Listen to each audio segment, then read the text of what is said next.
Hare Krishna, dear devotees. Please accept my humble obeisances. So let's invoke the blessing of the Lord before reading. Om Namo Bhagavate Vasudevaya. Om Namo Bhagavate Vasudevaya. Om Namo Bhagavate Vasudevaya. ॐ ज्ञानतिमिरान्धस्य ज्ञानाञ्जनशलाकया चक्षुरुन्मिलितं येन तस्मै श्रीगुरुवे नमः। वाञ्छाकल्पतरुभ्यश्च कृपा सिन्धुभयेव च पतितानां पावनेभ्यो वैष्णवेभ्यो नमो नमः।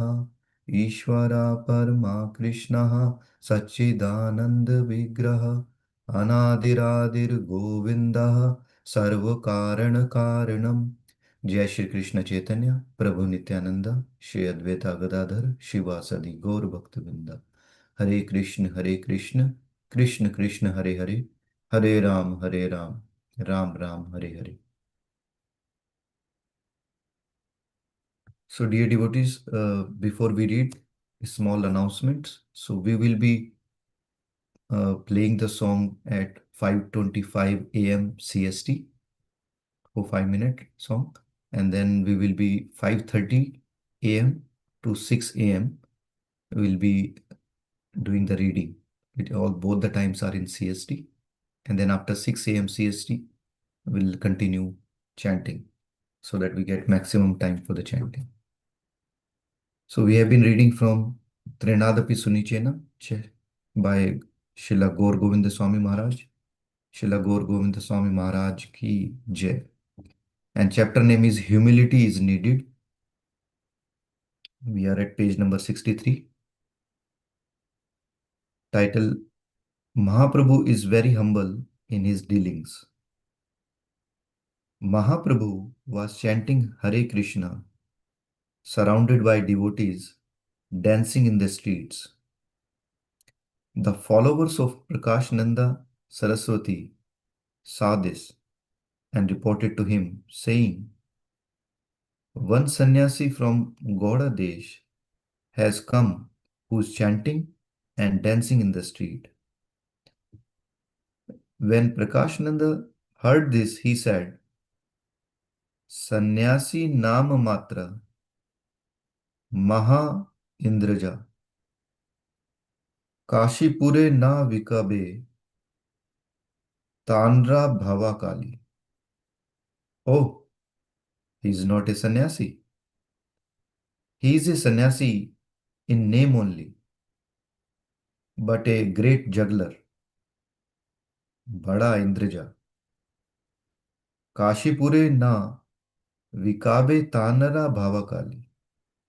In Kashipur, his jugglery cannot be sold because we are great sannyasis, Vedantist. Out of pride, he spoke like that. When Mahaprabhu's men heard this, it was very painful to them. Thus they went and informed Mahaprabhu. The Lord smiled. He did not become angry at all.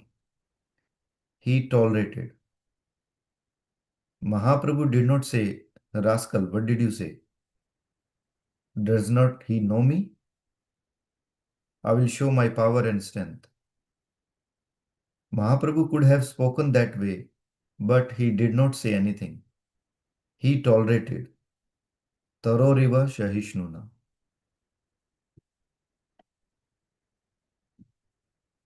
He just smiled. He is the Supreme Personality of Godhead. Then he said, "Oh, yes, all right. Bhavakali Vichete Ailana Kashipure Grahahaka Nahi Na Vikaya Lana Yabagare." I have come here to sell my emotional, ecstatic sentiments in the city of Kashi. But I cannot find any customers. If they are not sold, I must take them back home. भारी बोझा लाना आयलना केमाने लाना याबा अल्प स्वल्प मूल्य पाले इथाई वेचिबा. I have brought a heavy load to sell in this city. To take it back again is very difficult job. Therefore, if I get but a fraction of the price, I shall sell it here in this city of Kashi. Mahaprabhu went to Kashi especially to deliver those Mayavadis, to give them Krishna Bhakti. He is so tolerant, although it is understood Mayavadi Krishna Aparadi. Mayavadis are great offenders to Krishna. By the will of Mahaprabhu, the sannyasis came together in an assembly. Generally, Mahaprabhu would not go to an assembly of Mayavadis. But otherwise, how would their pride be destroyed? And how else would they come to the path of devotional service unless Mahaprabhu showers his mercy upon them? Therefore, Mahaprabhu went and sat down where people generally wash their feet. He was so humble. He did not go where the other sannyasis were sitting. He is the Supreme Lord, and effulgence was emanating from his whole body. When Prakashananda Saraswati and the other Mayavadi sannyasis saw this, they came down from Pandal and went to him and requested, "You please come to the Pandal." "No, no, no. I have no qualification. I am a Murkha. I have no knowledge. I am a most degraded fellow. I am not a worthy person at all to sit there. You are all qualified and deserving persons. It is place for you, not for me." He was speaking so humbly. They said, "You belong to our sampradaya." That means Mahaprabhu had taken sannyas. That means Mahaprabhu had taken sannyas from Keshav Bharati. And Bharati sampradaya is a Mayavadi sampradaya. You belong to our sampradaya. Please come, please come. They dragged him there. He is so humble, although he is the Supreme Personality of Godhead. This is Mahaprabhu's practical teaching. Then, when the topic of Vedanta came up and why he was dancing in the streets instead of studying Vedanta and meditating, Mahaprabhu spoke. He explained what real Vedanta is and what the true goal of life is and defeated their philosophy. He completely destroyed their philosophy of the Lord being impersonal and void. When the Lord spoke, he spoke very powerful words, destroying their bogus philosophy and established Shuddha Bhakti Siddhanta, pure devotion, as the topmost philosophy. Mahaprabhu did that although he was very humble. His dealings were so humble, so sweet. That is Mahaprabhu's principle. Priti Purna Vyavahara Yukti Purna Katha. Your dealing should be very nice and sweet. Priti Purna Vyavahara and Yukti Purna Katha. What a nice statement. Priti Purna Vyavahara and Yukti Purna Katha. Your dealing should be very nice and sweet. Mahaprabhu's dealings are very sweet. But when he speaks, he roars like a lion. Quoting Shastra, He defeats bogus philosophies.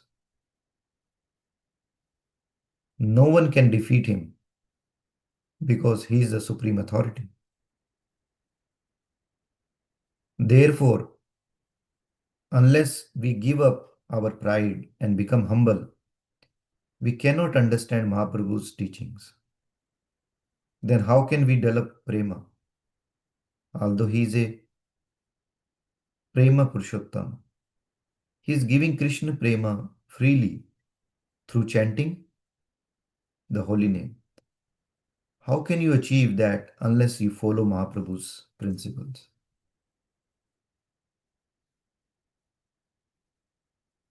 So this is so nice, dear devotees. This humbleness, if the Supreme Personality of Godhead shows this kind of humbleness, right? What to speak of us? So this is so nice.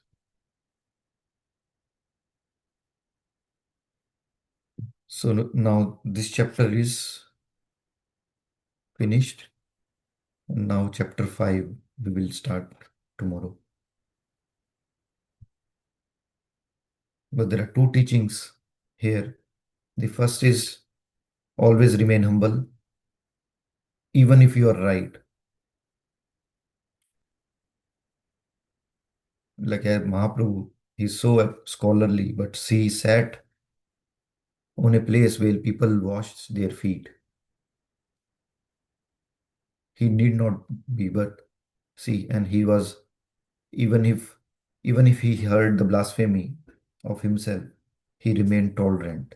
He did not get angry. So this is so nice. So even if somebody blasphemes, we should tolerate and hear it. But if somebody blaspheme a pure other pure devotee or or any pure devotee or your Guru Maharaj or Krishna, that time we have to speak.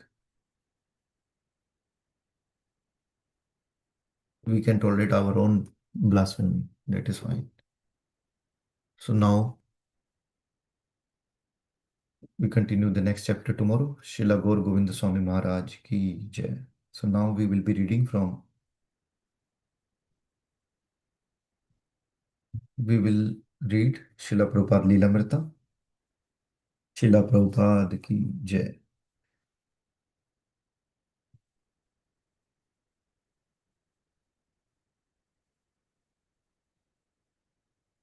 So we have been reading Developing Mayapur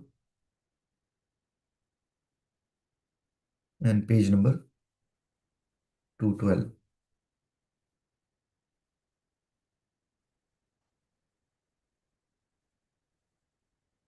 And yet he had to tolerate the problems created by non-devotees. For almost 2 years, he had struggled to secure the land for Krishna service.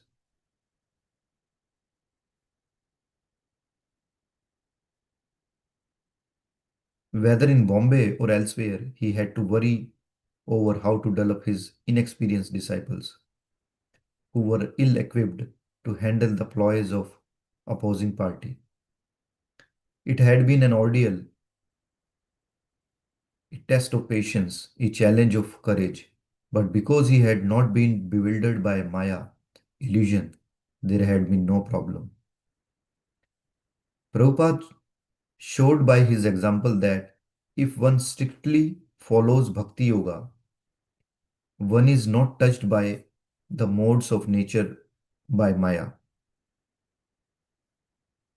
The same transcendental science is constantly taught in his lectures and informal discussions. He also personally demonstrated he was faithful in Krishna consciousness and all his problems had been adjusted. Krishna says in Bhagavad Gita that if one surrenders to him, one easily overcomes all problems. The devotee understands that the problems of Maya can be overcome by surrendering to Krishna, by surrendering to the orders of Krishna's representative, the spiritual master. Now that land was ISKCON's,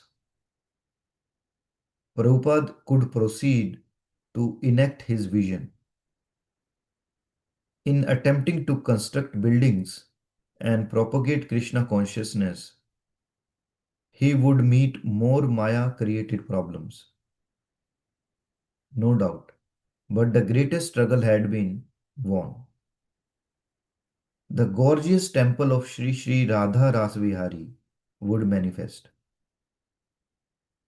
In the future, devotees and guests could come to India's gateway and stay in a first class hotel at Hare Krishna land and conveniently imbibe the spiritual atmosphere of the temple. And the devotees, as long as they did not forget Prabhupada's examples and instruction, could successfully utilize the facility in the spirit of service to Krishna. The price Prabhupada had paid in tolerance and dependence on Krishna would never go in vain. What Srila Prabhupada produced by his tolerance was not only facilities and the ongoing mission at Hare Krishna land, but a monumental living example of the behavior of a sadhu. In Srimad Bhagavatam, Lord Kapil Deva describes the sadhu. Titikshava karunikaha surhadha sarvadehinam ajata shastravaha shantaha sadhva sadhu bhushanaha. The symptoms of a sadhu are that he is tolerant, merciful, and friendly to all living entities. He has no enemies. He is peaceful. He abides by the scripture, and all his characteristics are sublime. So, point to be noted, my lord. 6 qualities of a sadhu have been called in Srimad Bhagavatam: tolerant, merciful, friendly, zero enemies, peaceful, and abide by the scripture. Because the sadhu is tolerant, titikshava, he is undisturbed by the difficulties imposed by material nature. In Prabhupada's attempt to secure the Juhu property, he had met with enemies and difficulties, and he had been tolerant. Prabhupada had sometimes said, "You have to tolerate." And a sadhu is not only tolerant but merciful. Karunikaha. When ISKCON's provisional temple had been attacked by the police, Prabhupada could have considered it a signal to leave the place and give up trying to help such ingrates by bringing them Krishna consciousness. Why go to such botheration? What's the use of trying? He had already nearly 100 temples outside of India. If the people of Bombay did not like Krishna consciousness, then why not go away and leave them to their fate? But no, as a genuine sadhu, Prabhupada was merciful because he had come to deliver the compassionate message of Krishna consciousness. He had to tolerantly give that message to everyone. People were misguided and were living like animals, only for sense gratification. And by the laws of karma, they would suffer in their next life. Seeing this unhappy predicament, Prabhupada had felt moved to help these fallen souls, even if they were unappreciative. So there is a learning. What Prabhupada did for Bombay, we can do at least for our family, relative, or community, right? Because family, relative, or people around us may not be interested in Krishna conscious or may not be that much interested in Krishna consciousness, right? Or sometimes they may put impediment, but we have to tolerate. We should not leave them. Rather, whatever 1%, 2% we can do. If nothing, as Prabhupada mentioned, right, that those who cannot understand philosophy, just feed them prasadam, right? Feed them prasadam. And then whenever there is a opportunity, play Hare Krishna Kirtan. They may consider it as a music, right? But this is helpful. So this is so nice. Next, Srimad Bhagavatam also describes a sadhu as Surhada Sarvadehina. The only desire in his heart is welfare of all others, being unbounded by nationalism. He thinks of himself not as Indian or American or even as human being, but as eternal spiritual soul meant to benefit all living entities. A sadhu, Srimad Bhagavatam described, is Ajat because he never creates enemy. Although envious person may declare themselves as sadhu's enemy, a sadhu behaves as the best friend of everyone, trying to bring everyone to Krishna. Because Prabhupada was trying to spread Krishna consciousness, envious person would continue to oppose him. But as he sublimely showed in Bombay, what can be done? We have to tolerate. Thus, even before any foundations were laid for the buildings, Prabhupada already fully demonstrated all the ornaments of the sadhu. Remaining peaceful, Shanta, and dependent on Krishna, he had become victorious. And for whoever serves such a personality, Srimad Bhagavatam states, the door to liberation is open.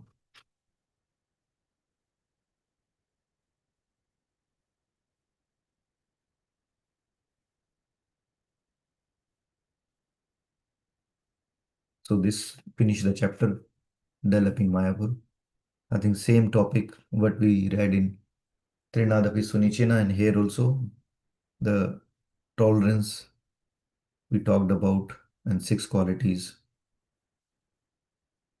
Titikshava, being tolerant, Karunika, being compassionate, Surhada Sarvadehinam, being friendly to everybody, Ajat Shatravaha, no enemies, Shanta, peaceful, Sadhava, Sadhu Bhushana.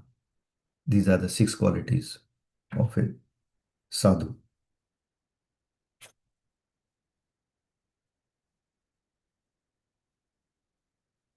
So now next chapter, chapter 7. We still have 5 minutes to read. Beginning the temple of Krishna Balaram. April 1972. Srila Prabhupada was meditating on constructing his Krishna Balaram Mandir. In April of 1972, he asked his disciple Surabhi, who had drawn the plans for the Bombay Center, to execute drawings, basing the design on Indian Renaissance architecture. Prabhupada liked the Govindaji temple, located near the original Govindaji temple constructed by Rupa Goswami. He liked its open courtyard, surrounded by many arches, and its front steps leading up to the deity darshan area. He suggested that some features of the temple be incorporated into his temple. Surbhi, with the assistance of a Vrindavana architect, executed the plans and Prabhupada approved. Quote, this will be the grandest temple in Vrindavan. Many high-class gentlemen in Delhi who are also devotees will relish the chance to live with us on weekends, and it will be for them just like Vaikuntha. You must construct something wonderful. Otherwise, it will be a discredit to you, American boys. That will absolve the position of America and India. And this Vrindavana project is one of the most important of ours in ISKCON. Although Guru Dasa had been careful to keep in touch with Prabhupada by mail, he had neglected certain important matters in Vrindavana, such as digging a well and getting city approval. Things Prabhupada had repeatedly asked for. In the summer of 1972, Prabhupada wrote, quote, "From the beginning I said I simply wanted a temple built in Vrindavan, just like Govindaji temple. And there have been so many letters, but that has not been done. Never mind. Now I like that plan of Surbhi's." 2 weeks later, Prabhupada again wrote Gurudas on the same point. Quote, "I wanted a temple like Govindaji. Is it so difficult that for last 6 months you have consulted so many engineers? Any ordinary engineer could draw up the papers and get it passed. There has been so much unnecessary correspondence. To build a temple in Vrindavan should not be so difficult." Prabhupada thought, and he became impatient with the delays, concerned that the devotees and architects are not concerned that devotees and architects not make the building too costly. He said that they should go ahead with the plans he had approved, even if the building were to be a little cheaper than in the original plan. He was concerned that a competent disciple oversee the work so that ISKCON did not get cheated. As early as April of 1972, Prabhupada had asked that the deities in Vrindavan be Krishna and Balaram. Krishna may be black and Balaram of white, and the pose in the Back to Godhead magazine is very nice. He asked that a sign be put out front announcing Krishna Balaram Mandir. One reason Prabhupada chose Krishna and Balaram as the presiding deities was that most of the Vrindavan temple were of Radha and Krishna. ISKCON temple would be unique in Vrindavan. Another reason was that the ISKCON land was located in Ramanreti, an area of forest and soft sands where Krishna and Balaram had enjoyed their childhood pastimes 5000 years ago. To celebrate and worship the youthful sports of Krishna and Balaram in Ramanreti was fitting. Although thousands of years had passed since Krishna's advent in Vrindavana, the same atmosphere and many of the same sights and sounds still prevailed. Peacocks ran across the sands or sat on the rooftop or in the trees. The cooing or chirping of pigeons and cuckoos and the sweep of the parrot's green wings were eternal sounds and sights of Vrindavana forest. In Krishna, the Supreme Personality of Godhead, Prabhupada had described how Krishna and Balaram and their cowherd friends played in Ramanreti and similar places. In Krishna book, Srila Prabhupada described. So it's 6 o'clock. We'll stop here at page number 270 and we continue from the quote.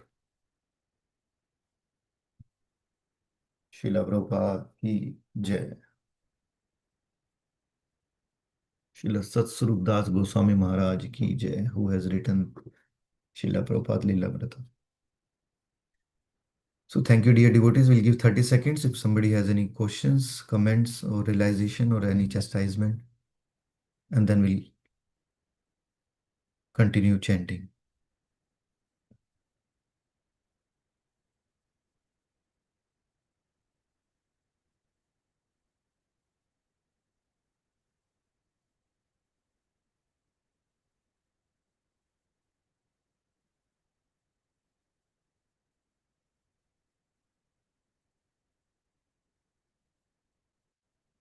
All right.